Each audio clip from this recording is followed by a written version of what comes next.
হুম। নমস্কার বন্ধুরা, তোমরা সবাই কেমন আছো? আজকে আমি আবার একটা নতুন ভ্যাকেন্সি তোমাদের সঙ্গে আলোচনা করব বলে নিয়ে চলে এসেছি। এই ভ্যাকেন্সিটি অ্যাপ্লাই করার জন্য তুমি কি এলিজিবল সেটা জানার জন্য ভিডিওটা একদম শুরু থেকে শেষ পর্যন্ত দেখো, তাহলে কিন্তু তোমার সামনে একদম ক্লিয়ার হয়ে যাবে যে এই ভ্যাকেন্সিটা তুমি অ্যাপ্লাই করতে পারবে কি না। তো ভ্যাকেন্সিটি হচ্ছে আরআরবির তরফ থেকে আসা একটা ভ্যাকেন্সি, যেটা হচ্ছে এএলপি। আরআরবি প্রায় এই মাসে বা এই বছরে অনেকগুলি ভ্যাকেন্সি রিলিজ করেছে, তার মধ্যে গ্রুপ ডিটি কিন্তু অলরেডি দুবার ওরা রিলিজ করে দিয়েছে। আবারও একটা নতুন ভ্যাকেন্সি নিয়ে চলে এসছে, যেটা হচ্ছে আরআরবি এএলপি, মানে অ্যাসিস্ট্যান্ট লোকো পাইলট। এইটা সম্পর্কে আজকে আমি ডিটেলস আলোচনা করব, যেটা কারা কীভাবে অ্যাপ্লাই করবে, কোন কোন প্রসেস কী কী লাগছে, সমস্ত কিছু ডিটেলস আমি এই ভিডিওতে আলোচনা করব। সবার প্রথমে যেটা বলবো সেটা হচ্ছে ইন্ডিয়ানস রেলওয়ে তরফ থেকে আসা রেলওয়ে রিকোয়ারমেন্ট বোর্ড। পোস্ট হচ্ছে অ্যাসিস্ট্যান্ট লোকো পাইলট, এবং এটার যে টোটাল পোস্ট সেটা হচ্ছে 11,127টা পোস্ট থাকছে। অ্যাডভার্টাইজমেন্ট নাম্বার সিইএন নাম্বার হচ্ছে 012026। এটার যে পে লেভেল সেটা লেভেল 2 এর, এবং 7th সিপিসি থাকছে। Initial pay 19,900 per month. Qualification যেটা থাকবে সেটা হচ্ছে অ্যাজ পার ডিটেলস নাম্বার আমরা নিচে আলোচনা করব। এজ লিমিট 18 থেকে 30 বছর হতে হবে। স্টার্টিং ডেট হচ্ছে 15/5 এবং লাস্ট ডেট হচ্ছে 14/6। অফিসিয়াল ওয়েবসাইট rrbapply.gov.in, এটা হচ্ছে অফিসিয়াল ওয়েবসাইট। এই ডিটেলসটা আমরা আরও গভীরভাবে আলোচনা করব, যেন সেটা তোমাদের কাছে একদম ক্লিয়ার হয়ে যায়। এলিজিবিলিটি ক্রাইটেরিয়া যেটা থাকছে সেটা হচ্ছে কোয়ালিফিকেশান। সবার প্রথমে as per the details CN number 012026, post wise educational qualification and medical standards will be published exclusively on the official website of the participating আরআরবিজ। মানে এই ভ্যাকেন্সিটি অ্যাপ্লাই করার জন্য পোস্ট ওয়াইজ তোমাদেরকে কিন্তু এডুকেশনাল কোয়ালিফিকেশান এবং মেডিকেল স্ট্যান্ডার্ড হতে হবে, মানে পোস্ট ওয়াইজ কিন্তু এটার এডুকেশনাল কোয়ালিফিকেশান লাগবে। এজ লিমিট 18 থেকে 30। Age as on 1/7/2026।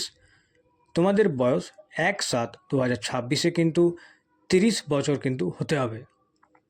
30 বছরের যদি একদিনও বেশি হয় তাহলে কিন্তু তোমরা অ্যাপ্লাই করতে পারবে না।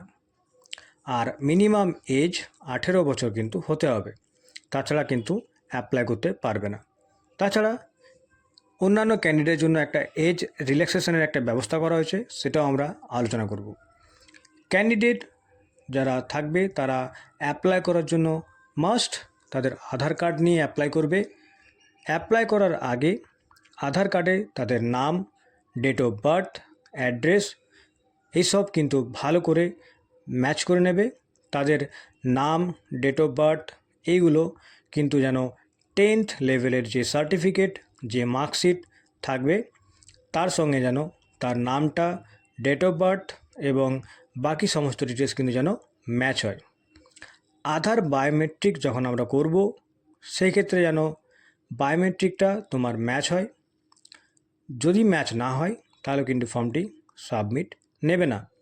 তোমার আধার কার্ডটি যদি তুমি আপডেট না করে থাকো, মানে যখন আধার কার্ড বানিয়েছো তখন থেকে একটা ফটোই আছে, সেটা দিয়েই যদি তুমি অ্যাপ্লাই করো তাহলে কিন্তু এখানে একটা প্রবলেম আসতে পারে, বায়োমেট্রিকে নাও হতে পারে। তাই এই ফর্মটিকে অ্যাপ্লাই করার জন্য তোমরা আগে নিজেদের যে কারেন্ট ফটো, সেই ফটোটা, আর নিজের যে কারেন্ট এখন বায়োমেট্রিক, ফিঙ্গারপ্রিন্ট, আইরিস, এগুলো কিন্তু কারেন্ট আপডেট কিন্তু একটা আধার সেন্টারে যেয়ে পরে তোমরা করিয়ে নেবে। যদি তোমরা আইরিস বা ফিঙ্গারপ্রিন্ট আপডেট না করো তাহলে কিন্তু যখন ফর্মটি ফিল আপ করবে বায়োমেট্রিকের সময় কিন্তু একটা প্রবলেম হবে এবং ফর্মটি কিন্তু ফিল আপ করতে পারবে না। তাই আধার কার্ডটা সবথেকে বেশি ইম্পর্ট্যান্ট। আধার কার্ডের সমস্ত ডিটেলস কিন্তু একদম বেশি ইম্পর্ট্যান্ট। আধার কার্ডটা যেন একদম পারফেক্ট থাকে, নাম, date of birth, fingerprint, iris এগুলোর জন্য সব কিন্তু কারেন্ট ওয়াইজ থাকে। মানে এখন তোমার বয়স যেরকম সেই হিসাবেই যেন তোমার আধার কার্ডও থাকে, তবেই কিন্তু তুমি এই আধার কার্ডের মাধ্যমে কিন্তু তোমরা অ্যাপ্লাই করতে পারবে। নেক্সট যেটা আমরা আলোচনা করব সেটা হচ্ছে স্যালারি এবং স্টাইপেন্ড। পোস্ট হচ্ছে অ্যাসিস্ট্যান্ট লোকো পাইলট, এর pay level 2 as per 7th CPC pay matrix. Initial pay যেটা তোমরা পাবে সেটা হচ্ছে 19,900, এবং তার সাথে অন্যান্য যেসব অ্যালাউন্সেস থাকবে সেগুলোও কিন্তু তোমরা নিতে পারবে বা সেগুলোও কিন্তু তোমরা পেয়ে যাবে।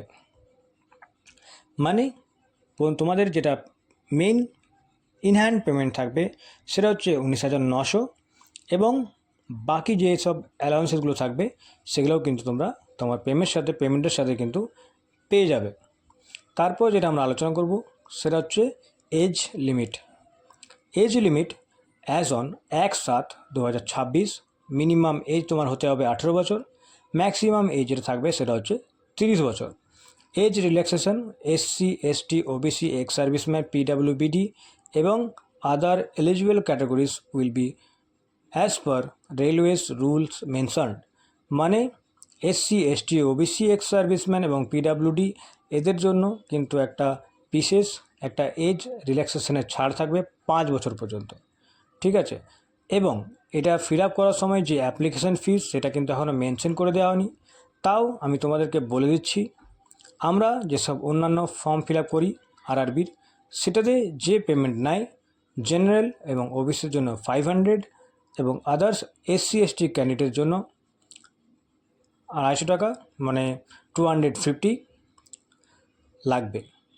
তাছাড়া অন্যান্য যেসব ফিমেল ক্যান্ডিডেট আছে, তাই SC হোক ST হোক OBC বা জেনারেল, সমস্ত ফিমেল ক্যান্ডিডেটের জন্য কিন্তু টোটাল 250 টাকাই লাগবে।